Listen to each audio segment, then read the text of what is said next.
नमस्कार। और आज की कहानी में आपका स्वागत है। आज हम राजी सेठ की एक बहुत ही मार्मिक कहानी तुम भी पर बात करने वाले हैं।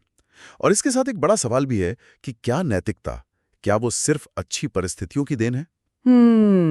क्या गरीबी धीरे धीरे इंसान की आत्मा को इस तरह खोखला कर सकती है कि सही और गलत के मायने ही बदल जाए? बिल्कुल सही सवाल है। और तुम भी इसी नैतिक पतन की यात्रा को बहुत ही गहराई से दिखाती है। और हम इस पूरी यात्रा को मुझे लगता है 3 चरणों में देख सकते हैं। 3 चरण? हाँ, पहला मौन सहमति, फिर आता है तर्कसंगत बनाना मतलब रैशनलाइजेशन, और फिर तीसरा और सबसे खतरनाक चरण सक्रिय भागीदारी। ये तो एक बेहतरीन फ्रेमवर्क है इस कहानी को समझने के लिए। जी, क्योंकि ये सिर्फ अमर के पति के चोर बनने की कहानी नहीं, ये सरना के बदलने की कहानी भी है। हाँ, तो चलिए पहले चरण से ही शुरू करते हैं। मौन सहमति, जहां सब कुछ खामोशी में होता है। बिल्कुल। कहानी की शुरुआत ही होती है रात के अंधेरे और उस भयानक सन्नाटे से। सना की नींद खुलती है, देखती है कि पति बिस्तर पर नहीं है। और फिर उसे एक आवाज सुनाई देती है, खिस, जैसे कोई बोरी घसीट रहा हो। और वो जानती है कि क्या हो रहा है, लेकिन आंखें बंद करके अनजान बनी रहती है। हाँ, ये जो चुप्पी है, ये सिर्फ डर तो नहीं है ना? नहीं, ये डर से कहीं ज्यादा है। ये एक तरह की भागीदारी है, खामोश भागीदारी। और यहाँ एक बहुत ही दिलचस्प मनोवैज्ञानिक चीज हो रही है। अंधेरे में जब आंखें काम नहीं करती तो हमारी दूसरी इंद्रियां, जैसे सुनना, वो ज्यादा तेज हो जाती हैं। बिल्कुल। और सिर्फ सुनना ही नहीं, आपकी जो अंदर की चेतना है वो भी ज्यादा मुखर हो जाती है। इसीलिए उस सन्नाटे में सरना को अपने अंदर का शोर, अपनी आत्मा की आवाज ज्यादा साफ सुनाई दे रही है। और वो खुद से पूछ रही है, क्यों करते हो तुम ये पाप? जी। पर वो उठकर उसे रोकती नहीं है, वो अपनी ही कलाई पकड़ लेती है। ये बहुत शक्तिशाली प्रतीक है। वो अपने पति को नहीं, वो खुद को रोक रही है सच का सामना करने से। हाँ। और सुबह भी वो उस कोने में जाने से बचती है जहां वो बोरी रखी है। अनदेखा करना। हाँ, ये जो अनदेखा करना है, ये असल में क्या कहते हैं उसे? Cognitive dissonance. हाँ, संज्ञानात्मक असंगति बिल्कुल सही शब्द है। वो एक ही समय में 2 विरोधाभासी विचारों के साथ जी रही है। एक तरफ चोरी करना पाप है, और दूसरी तरफ मेरे परिवार को जिंदा रहने के लिए इस चोरी की जरूरत है। और इस तनाव से बचने का सबसे आसान तरीका क्या है? समस्या को देखो ही मत, अनदेखा कर दो। बिल्कुल। और ये तनाव आता कहाँ से है? परिवार की आर्थिक स्थिति से। अमर को अनाज के गोदाम की रखवाली का काम मिला है। बीमार माँ है, एक भाई है देबू, जो पढ़ रहा है, और 3 बच्चे भी हैं। और जो भी जमा पूंजी थी वो माँ की सेरेब्रल की बीमारी में चली गई। कोई स्ट्रोक या दिमाग की नस फटने जैसी गंभीर हालत। जी, डॉक्टर ने तो कह ही दिया था 72 घंटे खींच गई तो जी जाएंगी। माँ जी गई, लेकिन परिवार आर्थिक रूप से मर गया। और यहीं पर सरना के मन में वो भयानक विचार आता है जिसे पढ़कर ही रूह कांप जाती है। वो सोचती है कि अगर माँ मर जाती तो शायद बाकी सब जी जाते।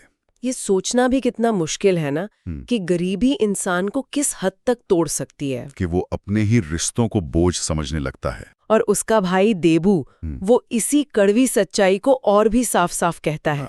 वो तो एकदम प्रैक्टिकल है। वो बताता है कि कैसे अस्पतालों में लोग 20-25 रुपए के लिए अपने सगे संबंधियों की लाशें तक बेच देते हैं। और वो एक बहुत ही चुभने वाली बात कहता है। हाँ, ये बात संबंध से ज्यादा जानदार होती है, क्योंकि रोटी दे सकती है। उफ। देबू का किरदार यहाँ यथार्थवाद की एक क्रूर आवाज जैसा है। बिल्कुल। और ये बातें सरना के मन में जो अपराध बोध चल रहा है उसे और गहरा कर देती हैं। और यहीं से मुझे लगता है कहानी दूसरे चरण में जाती है। हाँ, तर्क संगत बनाना, रैशनलाइजेशन। जब सरना की चुप्पी टूटती है और वो अमर से सवाल करती है तो अमर अपने कामों को सही ठहराने लगता है। बिल्कुल। जब सरना पूछती है, लाला से डर नहीं लगता, तो अमर का जवाब देखिए। क्या कहता है वो? वो कहता है, वो लोगों को लूटता है, मैं उसको लूटता हूँ। अच्छा। तो एक तरह का नैतिक हिसाब किताब। हाँ। वो अपने छोटे पाप को लाला के बड़े पाप के सामने रखकर उसे जायज ठहरा रहा है। ये एक बहुत ही आम मनोवैज्ञानिक तरीका है अपराध बोध कम करने का। और जब सलमान उसे भगवान का डर दिखाती है तो वो और भी सिनिकल हो जाता है। कहता है, तुम जो डर लेती हो, मेरी करनी मेरे पास रहती है, तुम्हारी तुम्हारे पास, बोझ से मरूंगा तो मैं ही। और इसी बातचीत में वो एक बहुत ही दर्दनाक बात कहता है। कौन सी? किसी किसी जगह पर पहुंचकर हम तुम 2 हैं। अब हम एक नहीं रहे। हाँ, ये एक वाक्य उनके रिश्ते में आ चुकी दरार को साफ दिखा देता है। वो अकेलेपन के बोझ तले दबा हुआ है। वो सरना से कोई मदद नहीं मांग रहा। नहीं, बस भावनात्मक सहारा चाहता है। वो कहता है, तुम कुछ मत करो सरना, मेरे पास बनी रहो। सहना आसान हो जाता है, वो शायद चाहता है कि सरना नैतिक रूप से साफ बनी रहे। ताकि वो उसकी अच्छाई को देखकर खुद को पूरी तरह हारा हुआ महसूस न करे। लेकिन वो चोरी को अब और व्यवस्थित बना लेता है। हाँ, अब वो कोई अनाड़ी चोर नहीं है। वो अपना पूरा तरीका बताता है। एक खोखली लोहे की छड़। हाँ, जिससे व्यापारी अनाज का सैंपल निकालते हैं, वो उसी से हर बोरी से थोड़ा थोड़ा अनाज निकालता है। और उसका तर्क क्या है? उसका तर्क है, इतना अनाज तो चूहे भी खा जाते हैं गोदाम में। वाह, मतलब अपने गलत काम को एक सामान्य घटना बताकर उसे छोटा और स्वीकार्य बनाने की कोशिश। बिल्कुल, इसे ट्रिवियलाइजेशन कहते हैं, अपराध बोध से बचने का एक और तरीका। और कुछ समय के लिए तरीका काम भी करता है। हम्म। एक शाम अमर घर पर कांधारी अनार और संतरे लेकर आता है। और उस घर में खुशी का एक दुर्लभ पल आता है। बच्चे नाचते हैं। और सरना के मन में भी पति के लिए कृतज्ञता का भाव आता है। ये एक बहुत ही मानवीय क्षण है ना? हाँ, ये दिखाता है कि कैसे छोटी छोटी खुशियां बड़ी बड़ी नैतिक दुविधाओं पर भारी पड़ जाती हैं। लेकिन ये शांति ज्यादा देर टिकती नहीं है। हाँ, नहीं, माँ की मृत्यु के बाद सब कुछ बदल जाता है। और कहानी अपने तीसरे और सबसे भयानक चरण में प्रवेश करती है। सक्रिय भागीदारी। जी। माँ की मृत्यु के बाद सरना का बदलना सच में चौंकाने वाला है। जन्माष्टमी का त्योहार आता है और वो बड़े उत्साह से झांकी सजाती है, प्रसाद के लिए तरह तरह के फल मंगवाती हैं, यहाँ तक कि कलाकंद भी। ऐसा लगता है जैसे सालों की दबी हुई इच्छाएं अब बाहर आ रही हैं। और फिर पूजा का वो सीन आता है, जो कहानी का एक बहुत बड़ा टर्निंग पॉइंट है। जब अमर पूजा की थाली में पैसे डालने लगता है तो सरना सबके सामने उसका हाथ पकड़कर रोक लेती है। और बाद में तर्क क्या देती है कि भगवान के काम में वो पैसा खर्च करना ठीक नहीं था। ये एक तरह का दोहरा मापदंड है ना? हाँ, मतलब चोरी के पैसे से फल मिठाई खा सकती है, घर चला सकती है, लेकिन भगवान के सामने उसे वो पैसा अशुद्ध लगता है। मैं इसे थोड़ा अलग तरह से भी देखती हूँ। अच्छा, क्या ये सिर्फ दोहरा मापदंड है या ये उसके अंदर बची खुची नैतिकता की आखिरी लड़ाई है?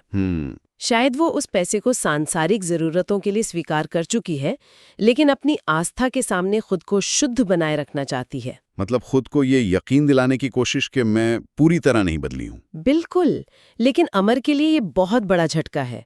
वो एक तरह से नैतिक जिम्मेदारी अब सरना पर डाल देता है। और सरना उस जिम्मेदारी को पूरी तरह अपना लेती है। हाँ, अब वो सिर्फ एक मजबूर पत्नी नहीं है, वो उस चोरी के पैसे की मैनेजर बन गई है। बिल्कुल।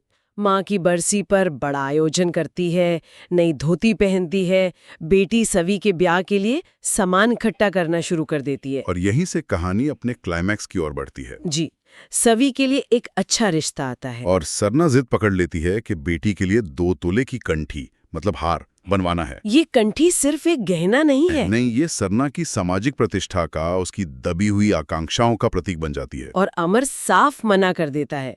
वो भविष्य की चिंता जताता है। लेकिन सरना अब कुछ भी सुनने को तैयार नहीं है। दोनों में तीखी बहस होती है। अमर अपनी लाचारी गिनाता है, ओ सरना, तुम इतना तो सोचो, मैं कहाँ से करूं, कैसे करूं? और तब सरना वो बात कहती है जो अमर को और कहानी पढ़ने वाले को अंदर तक तोड़कर रख देती है। उसकी आवाज में कोई भावना नहीं है, एकदम ठंडी सपाट आवाज।